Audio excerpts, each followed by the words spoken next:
Okay, we're going to look at a normal distribution. Now, if you go back, remember earlier we looked at left skewed, right skewed, and then symmetric. Well, symmetric is kind of what a normal distribution is. It makes what is referred to a lot of times as a bell curve. We've already found out, we've already looked at again what a standard deviation is. So remember this little symbol.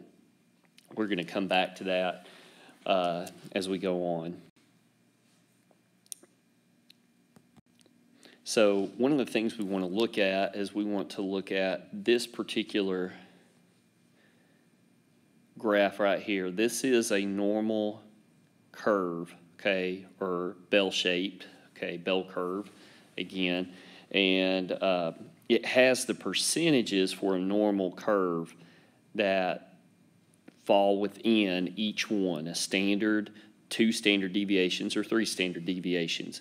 And one of the things that we'll do is we will utilize this particular graph in answering some questions. So one of the things I am going to do right here, I'm going to try to copy that if I can. Okay, I think I've copied that now, so I'm going to try to paste it as we go on. All right, so what we're going to do is we're going to look at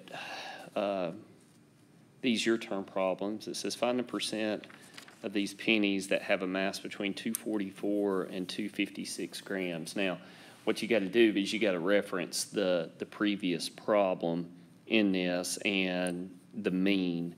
Okay, so the mean for that previous problem, so the median, or the mean, sorry, the mean was a 2.5, okay? So now what we do is we take the value here and we find the difference between them, okay? So if the mean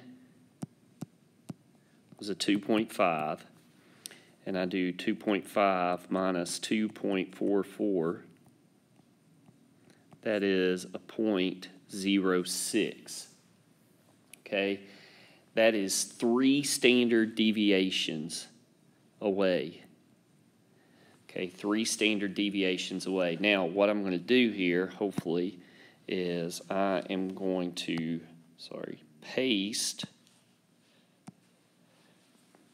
Okay, there it is. Great. So, our little table. So, if we are 3 standard deviations away, that puts us right here. So, then what we have to do next is we do the same exact thing, except this time I'm going to move my little graph a little bit if I can. Okay, so we do our 2.56 minus 2.5, and that's 0.06, which again is 3 standard deviations, but this is on the other side because it's greater than, it's plus, that was bigger. So all-encompassing, I'm here to here, which means I'm 99.7%. So 99.7 of the pennies that are in that 2.44 grams and 2.56 grams are within the normal distribution. In other words, almost all the pennies are going to be weighted between that. Now, if you go to problem number 7, and I may not be able to move my graph. Sorry about that. We got a little difference here, so let me see if I can delete some of this. I don't want to delete all that. Sorry. Just trying to delete this one part. There we go. So this time we want to go between 2.46 and 2.5. Okay, 2.46 and 2.5. So I'm going to put my distribution back up. So 2.46, so again, my mean was 2.5 minus 2.46. That's 0.04. That is 2 standard deviations away. So if I go to 2 standard deviations away on the left, that puts me right here.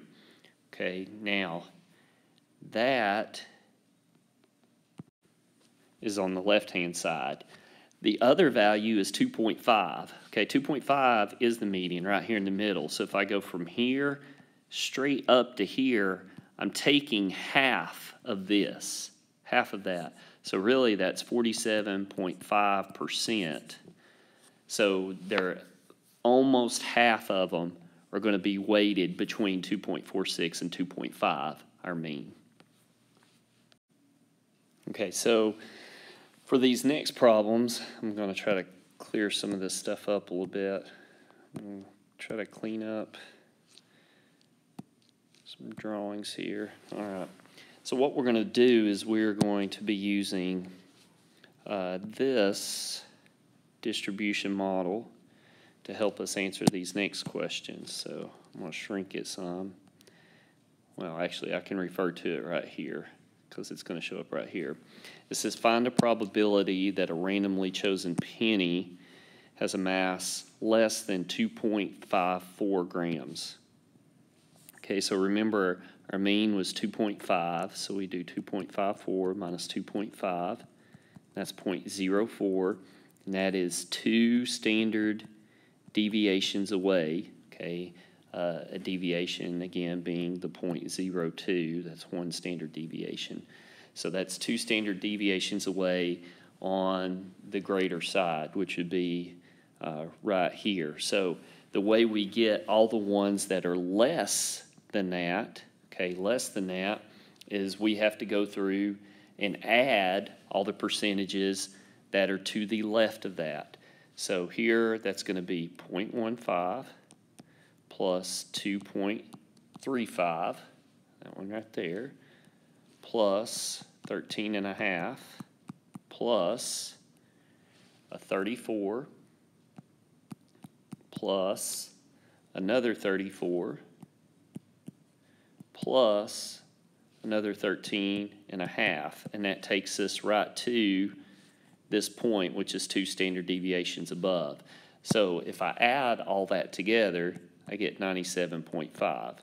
Okay, what might be easier again is you could just take those two, add them, and then subtract from 100 because it's everything to the left of that. Okay. Now, if we do the next one, a mass greater than 2.44, so we're going to do something very similar here. So we're going to take our, I'll do this in green, 2.5 minus 2.44. That's 0.06. That's going to be 3 standard deviations away. So we go 3 standard deviations away. I'm going to try to erase all this from that previous problem. And 2.44 is less, so 3 standard deviations away less is right here. So I'm going to do this one differently. So what I'm going to do is take, just this value and subtract that from 100, because what I want is everything greater, so from here over. So I could add all these up like I did in the previous problem, or just take the circled one and subtract from 100. So if I do 100 minus 0.15, and that gives me 99.85%. So that means 99.85% of the pennies would have a mass greater than 2.44. So hopefully you understand how to kind of read a normal distribution, and we'll do some questions on the homework that pertain to this.